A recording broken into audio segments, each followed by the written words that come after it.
ছোট, ছোট্ট ছেলে-মেয়েদের সামনে বলে, "মা পচা, মাকে বকে দিব।" এটা কি ঠিক কাজ?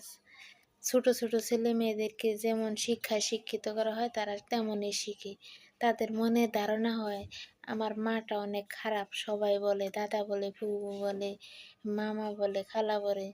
তাহলে তো সবাই বলে আমার মা খারাপ। তার মনে ধারণা সবাই যখন বলে তাহলে আমার মা মনে হয় অনেক খারাপ।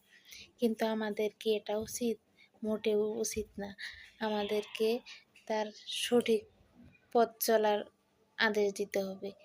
মিথ্যা কথা দিয়ে তাকে আশ্বস্ত করা যাবে না। তারা ছোট মানুষ, তারা তো বোঝে না। তাদেরকে এটা ভুল ধারণা দেওয়াটা মোটেও ঠিক না। আমরা আসলে তো বুঝি না। আমরা যেটা ভুল সেটা নিয়েই কিন্তু আনন্দ পাই বেশি। ছোটবেলা থেকেই শিশুটা কিন্তু ভুল শিক্ষায় বড় হতে থাকে। কি কথাটা ঠিক বলেছি?